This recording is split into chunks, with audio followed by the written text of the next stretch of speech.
nunca se sintió considerada. No es que fuera fea, pero realmente no era atractiva. Y siempre estaba como que en un segundo plano. Por eso le llamó mucho la atención cuando él la miró por primera vez. De hecho, pensó que era un error. Pero cuando él empezó a verla a los ojos, empezó a hablarle, la tomó de la mano, ella empezó a descubrir que sí existía ese tipo de consideración, de cariño, de amor, donde ella se sentía una mujer completa. Esa relación que ellos iniciaron poco a poco se desarrolló, fue una relación de amor que eventualmente los llevó al matrimonio. El matrimonio fue muy feliz en un principio, ellos se amaban mucho, él era muy considerado con ella. Tuvieron su primer hijo, después otro, después otro. Y poco a poco ella empezó a sentir que ya esa vida, tanto su matrimonio como su vida de familia, no la satisfacía como pensaba que ella podía encontrar esa satisfacción. A veces escuchaba o veía lo que hacían otras personas para sentirse alegres, para divertirse, y anhelaba tener eso. Y se daba cuenta que en la situación en la que estaba, con un marido, con hijos, no iba a poder experimentarlo. Y empezó a buscar manera de salir de ese hogar, de esa situación, para poder experimentar estas cosas. Empezó a conocer a otros hombres y empezó a experimentar lo que no experimentaba con su esposo. Empezó a recibir muchos regalos y ella se sentía muy halagada, se sentía muy valorada por todos estos hombres. Pero poco a poco ese atractivo fue disminuyendo, se fue perdiendo. Eran menos los que la buscaban y ella sabía, pensaba que no podía regresar a su hogar, a su marido. Y entonces, buscando cómo poder continuar recibiendo estos beneficios, encontró un hombre que estaba dispuesto a administrarla. Aunque no era tanto por ella, él ganaba mucho con lo que ella hacía, pero sí, al menos le daba para tener un lugar donde dormir, tener un lugar, tener la comida con que sostenerse. Pero cada vez era menos y menos lo que recibía.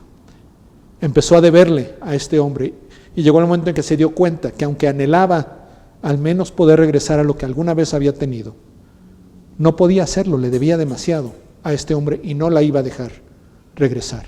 Y además no pensaba que su marido o sus hijos quisieran recibirla después de todo lo que ella había hecho.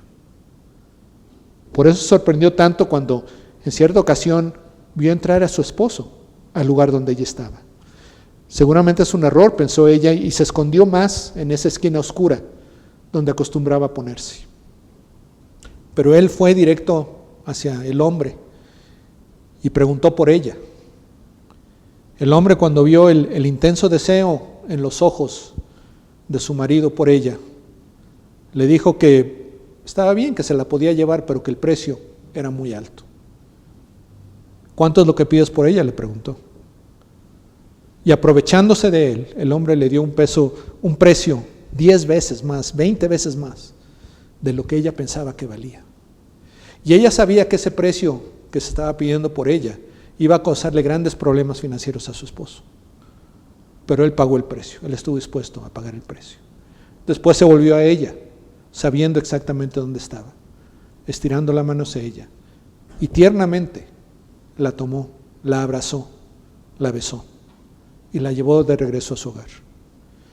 Cuando ella llegó, vio que no solamente estaba como lo había dejado, que estaban todas las cosas que ella tanto disfrutaba, las decoraciones, los perfumes, los vestidos, sino que había más de eso. El lugar estaba preparado para recibirla y para que ella fuera no solamente lo que había sido, sino aún más. Cayó rendida ante el amor y el perdón de su esposo y restauró su relación con él. Esta es una historia basada, con muchas libertades, en lo que vemos en la Biblia, en el libro del profeta Oseas, donde Dios le dice a Oseas que se va a casar con una mujer que le va a ser infiel. Se casa con ella, tienen 3 hijos y efectivamente esta mujer le es infiel. Se prostituye, tiene amantes, pensando que de ahí ella va a recibir riquezas y placeres.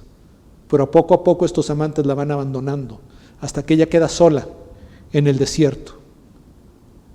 Pero entonces Dios le dice a Oseas que vaya, la perdone y la restaure, que la tome nuevamente como su esposa. Y Dios dice, esto es una imagen, es un ejemplo de cómo mi pueblo Israel se ha comportado conmigo. Cómo cuando yo los tomé como mi esposa, ellos decidieron buscarse amantes, otros dioses, pensando que estos otros dioses los iban a satisfacer, les iban a dar felicidad, les iban a dar seguridad. Pero se han dado ya cuenta de que ninguno de ellos puede darles lo que yo, que soy el verdadero Dios, les puede dar. Y por eso yo estiro mi mano y los atraigo nuevamente hacia mí, para restaurarlos a la relación conmigo y que reciban todas las bendiciones, todo lo bueno que yo tengo para ellos. Este domingo vamos a comenzar a hablar acerca del perdón. Lo vamos a hacer por varios domingos, no sé todavía cuántos, porque es un tema muy, muy profundo. De hecho, una de las cosas que vamos a ver, que espero que nos demos cuenta, es que el perdón es una de las necesidades más grandes que tiene una persona. Y es algo que se recibe rara vez y se otorga rara vez. Aunque todos tenemos un sentido de lo que es el perdón, realmente vivimos nuestras vidas sin perdonar y sin sentirnos perdonados. Y es una gran necesidad que tenemos y que queremos satisfacer. Vamos a estar hablando del perdón y déjenme decirles de una vez que va a ser una aventura peligrosa. Al hablar de estas cosas vamos a tener que destapar quizá cosas del pasado, quizá cosas presentes. Vamos a recordar a personas que nos han herido, que nos han traicionado, que se han aprovechado de nosotros. Vamos a revivir dolores que habíamos suprimido. Y si decidimos tomar el paso de perdonar, va a haber un costo a todo esto. Y por eso también es importante que comencemos considerando lo que es el perdón de Dios. Como hijos de Dios, debemos considerar primero cómo es que nuestro Padre Dios perdona, aprender de Él y reflejarlo a Él en la manera como nosotros perdonamos a otros. Y por eso es muy importante que entendamos el perdón de Dios. Y para entender el perdón de Dios, necesitamos entender también por qué es que Dios nos perdona. Para eso tenemos que remontarnos a Génesis 3, a lo que llamamos la caída. Cuando Dios crea todo lo que existe y crea de una manera especial a Adán y a Eva, el primer hombre, la primera mujer, para tener una relación muy especial con ellos. Les crea un lugar donde se puede dar esa relación que llamamos el huerto del Edén.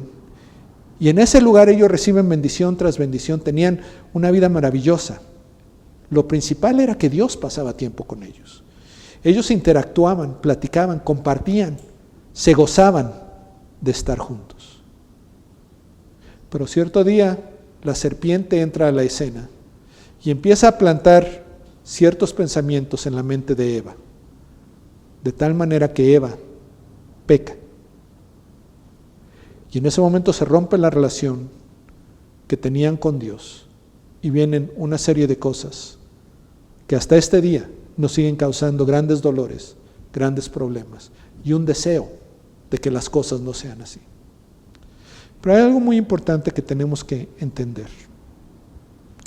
Cuando Adán y Eva pecan, no es solamente una desobediencia, no es solamente no cumplir con un estándar, no es solamente romper una regla, es todas esas cosas, pero hay algo mucho más profundo acá.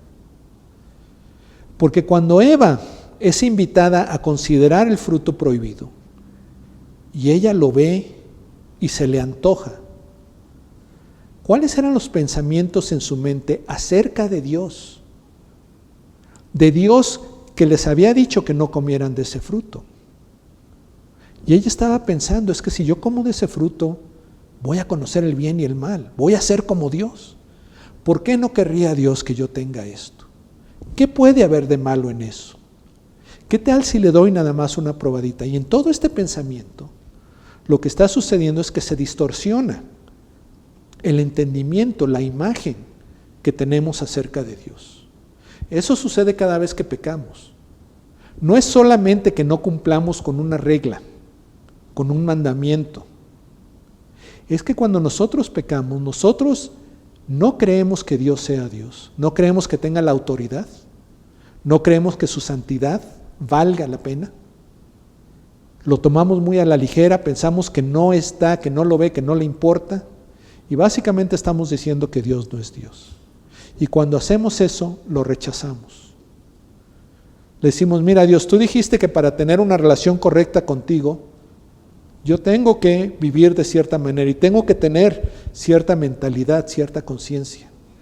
Pero sabes que aquí hay esta otra cosa que me atrae, que me llama la atención y que creo que me va a dar más diversión, más satisfacción, más placer, más gozo que lo que tú tienes para mí.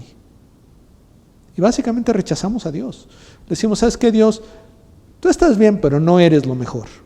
Aquí hay algo mejor. Y en última instancia decimos que nosotros sabemos más que Dios. Conocemos mejor que Dios lo que son nuestras verdaderas necesidades y aquello que nos va a llevar a vivir la vida para la cual fuimos creados. Eso es un rechazo a Dios. ¿Y cómo puedes tú tener una verdadera relación con alguien a quien has rechazado? Y más profundo que eso, se erige una barrera que nos impide, donde cualquier esfuerzo que nosotros hagamos, cualquier manera que nosotros busquemos restaurar esa relación, va a ser insuficiente. Y por eso necesitamos que Dios nos perdone. Porque nosotros lo hemos ofendido, hemos contraído una deuda con Él. Al rechazarlo, al decir que Dios es algo que no es, que es básicamente una blasfemia. Al decir que Él no es bueno, que Él no nos ama, que no quiere lo mejor para nosotros, que una relación con Él no vale la pena. Todo eso son mentiras. Son blasfemias. Es decir algo de Dios que no es cierto, es difamación. Y eso tiene que ser perdonado. Y por eso es importante entonces que entendamos el perdón que Dios nos otorga. Primeramente debemos entender que el perdón que Dios nos da resulta de su amor.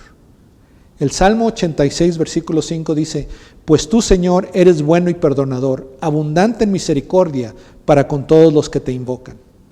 Y aquí menciona un par de características del carácter de Dios, lo que llamamos sus atributos, su personalidad.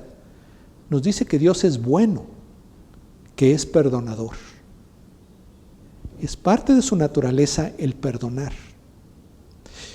Dice ahí también abundante en misericordia, y el término que ahí escogieron traducir como misericordia, habla de un amor permanente, firme, incondicional.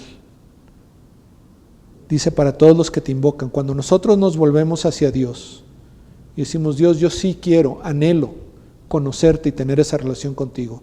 Dios en su bondad, en querer darnos lo que es bueno, nos perdona, porque esa es su personalidad, ese es su carácter. Y noten aquí que no es por conveniencia o por un interés propio que Él pueda tener.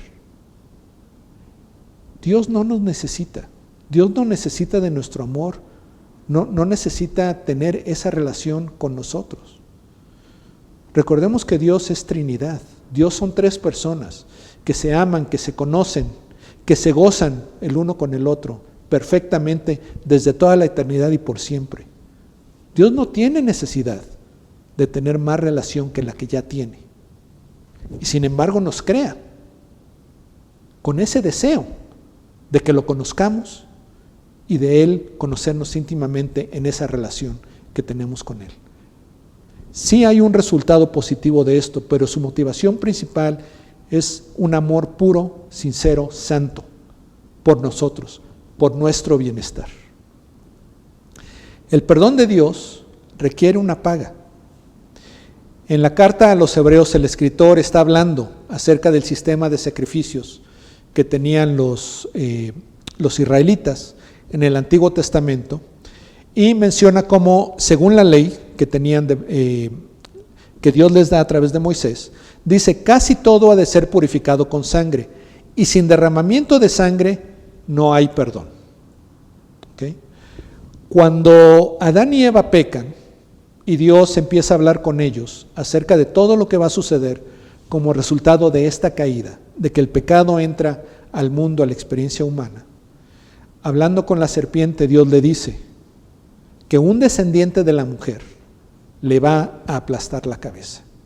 Y con eso Dios está anunciando que el problema en el que se acaban de meter Adán y Eva va a ser resuelto por Dios. Y la manera como lo va a resolver es a través de un descendiente de Eva, que nosotros sabemos que es Jesucristo. Por eso en su genealogía, él puede hablar de todos sus ancestros hasta llegar a Adán.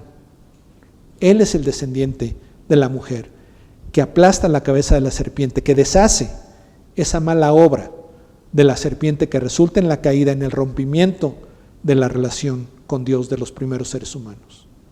Pero menciona ahí también que la serpiente va a herir a este descendiente de Eva en el tobillo. Va a haber dolor, va a haber derramamiento de sangre, va a haber un sacrificio.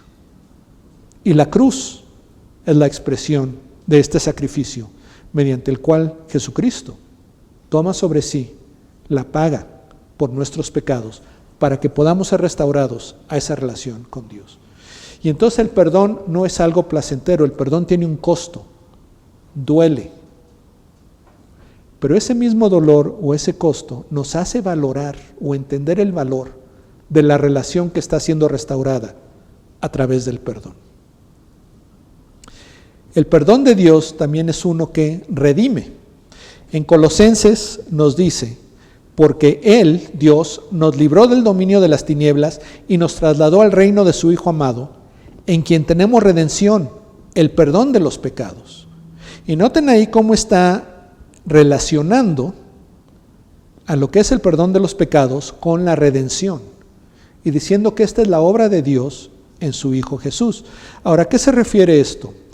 Unos versículos más adelante, en el capítulo 2 de Colosenses, dice: y cuando ustedes estaban muertos en sus delitos y en la incircuncisión de su carne, Dios les dio vida juntamente con Cristo, habiéndonos perdonado todos los delitos o todos los pecados. Dice ahí que nosotros estábamos muertos en nuestros pecados. Cuando dice ahí en la incircuncisión de su carne, habla de nuestra naturaleza caída, incapaz de hacer lo que Dios nos pide, lo que a Dios le place. Dice, nosotros estábamos en esa situación y Dios nos dio vida juntamente con Cristo en este perdón de nuestros pecados. Nos redime. No solamente nos perdona, sino que nos hace lo que la Biblia llama nuevas criaturas. Nos transforma. Hace que todo aquello, todo el potencial con el que Dios nos creó para llegar a ser lo que Él nos creó para ser, se da una vez que hemos recibido este perdón, y nuestros pecados, nuestros delitos, como dice aquí en Colosenses, son pagados, son perdonados. Y entonces vemos que el perdón de Dios no es algo que destruye. Aunque hay una paga, no es algo que afecta negativamente a la persona perdonada. No es algo que los humilla. No es algo que los demerita, que los hace menos, sino es algo que te hace mejor. El perdón te beneficia, el recibir el perdón te beneficia. Te hace ser más de lo que eras antes de ser perdonado, no menos. Asimismo, el perdón de Dios no recuerda. Y esto es algo un poco difícil, pero básicamente vemos varios pasajes. Uno de ellos es Isaías 43:25. Dios está hablando y dice: Yo soy el que borro tus transgresiones por amor a mí mismo y no recordaré tus pecados. El profeta Jeremías también menciona esto y dice: pues perdonaré su maldad y no recordaré más su pecado. Ahora, ¿qué quiere decir esto? Que cuando Dios nos perdona, parte de su cerebro se borra. Y Él dice: a ver, ¿qué era? Algo tengo una noción como de que Carlos algo hizo, pero híjole, ya no me acuerdo. Eso que estaba, ¿cuándo fue? Por ahí por el 2020, creo que ese año no cuenta, pero por ahí, algo hizo, pero ya no me acuerdo qué es. No es eso. Dios lo sabe todo y lo conoce profundamente. Todo lo que yo he hecho, Él lo sabe en cuanto al hecho, en cuanto a mi motivación, en cuanto a lo que yo estaba experimentando, lo que me motivaba, lo que yo sentía, las razones por las que, todo, el daño que causo, todo eso Él lo sabe perfectamente.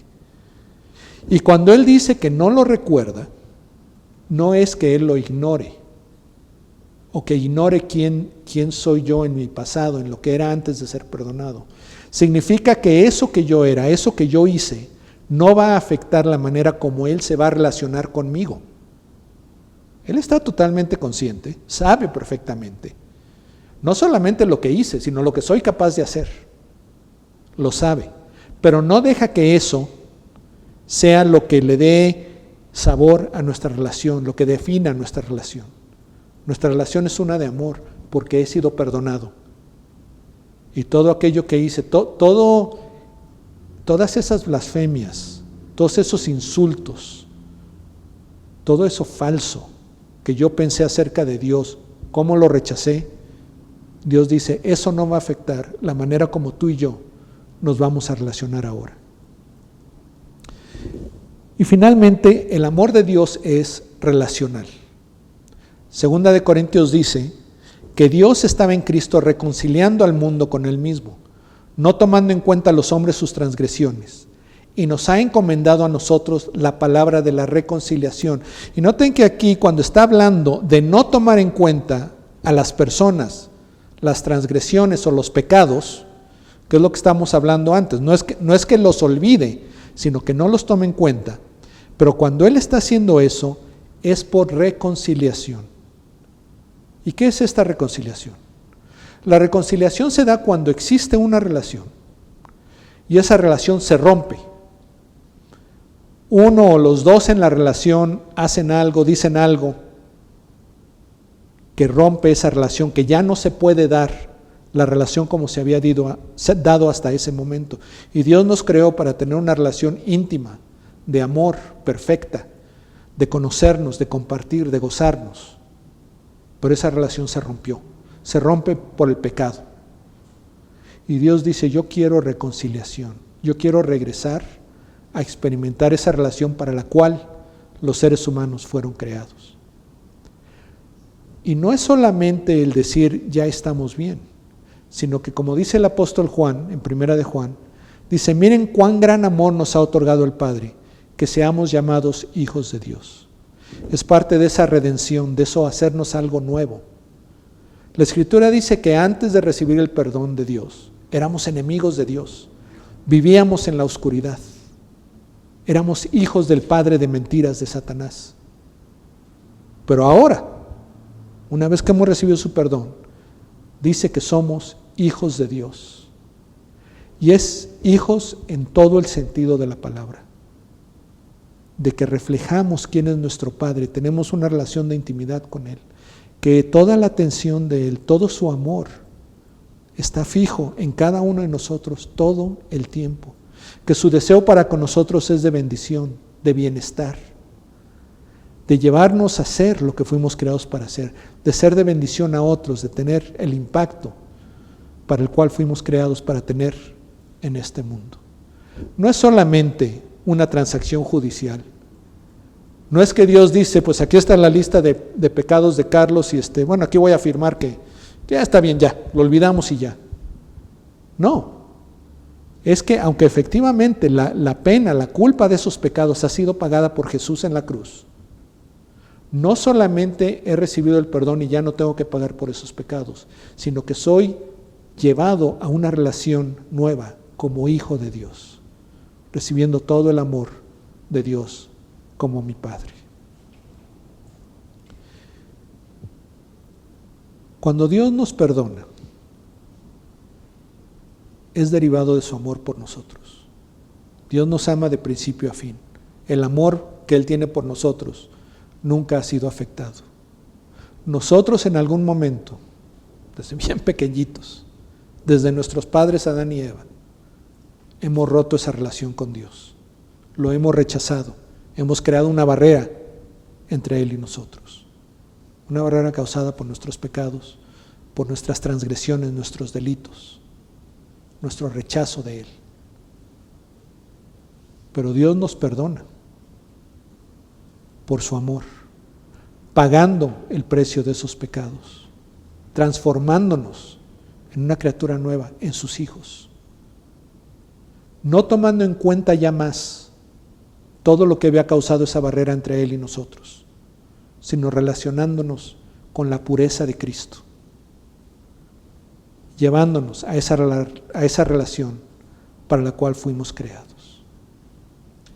En las semanas siguientes vamos a estar explorando un poco más acerca del amor de Dios hacia nosotros y cómo eso nos debe llevar a perdonar a otros. Y como te digo, no va a ser algo fácil. Quizá vamos a despertar fantasmas que tú pensabas que ya se habían ido, pero que ahí están. Revivir ciertos dolores. Pero yo te garantizo que una vez que tú entiendas el amor de Dios, el perdón de Dios, y puedas extenderlo a otros, vas a gozar la vida para la cual fuiste creado. Vamos a comenzar esta semana con una pregunta muy importante. ¿Te sabes perdonado, perdonada? ¿Sabes que Dios te ha perdonado totalmente? Que no toma en cuenta nada de lo que has hecho, estés haciendo o vayas a hacer para determinar su relación contigo. Quizá pienses que has hecho cosas o has pensado cosas, has sentido cosas que no hay manera que Dios perdone, son demasiado graves, o que no le importas tanto a Dios como para que Él quiera darte su perdón, o que su perdón está condicionado a que tú cumplas con ciertos requisitos, a que alcances cierto nivel de santidad antes de que Él te perdone. Todos esos son ideas erróneas. Dios te da su perdón en base a lo que Jesús ha hecho y a que tú pongas tu fe en Él.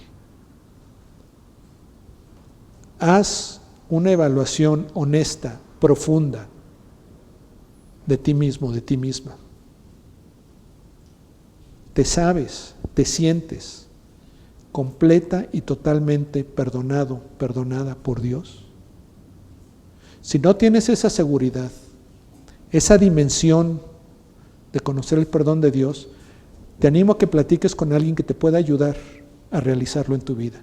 Puedes escribirnos, tenemos la forma, el link para la forma ahí en los comentarios, para que puedas ponerte en contacto con nosotros. Habla con alguien más del puente o alguien que conozcas que tenga ese tipo de relación con Dios, donde entiende el perdón de Dios en su vida. Lee la Biblia, lee lo que dice ahí acerca del perdón de Dios. Está en toda la Escritura, la puedes encontrar. Una vez que tú has recibido su perdón, serás liberado, serás liberada para experimentar totalmente la relación con Él, su amor, su bondad, su bendición, el futuro que Él tiene para nosotros. Y podrás asimismo otorgar ese perdón y ayudar a otras personas a entender el amor de Dios por ellos. Déjame orar por ti. Padre, queremos agradecerte de que tú eres un Dios que perdona, que no importa lo que hayamos hecho, lo que estemos haciendo, lo que vayamos a hacer, tenemos la seguridad de tu perdón, de tu deseo por nosotros, de estar dispuesto por tu amor a perdonarnos, a pagar la pena de nuestro pecado, a restaurarnos a esa relación, a reconciliarte con nosotros, a redimirnos y hacernos las personas que fuimos creados para ser, a llamarnos hijos tuyos. Y te pedimos, Espíritu Santo, que tú nos des convicción, llévanos al punto de sabernos total y completamente perdonados por Dios, que podamos llamarle Padre abiertamente y disfrutar, gozar de su amor, de la relación que podemos tener con Él, de tal manera que otros puedan también conocerle. Y hacer todo esto en el nombre y para la gloria de nuestro Señor Jesucristo. Amén.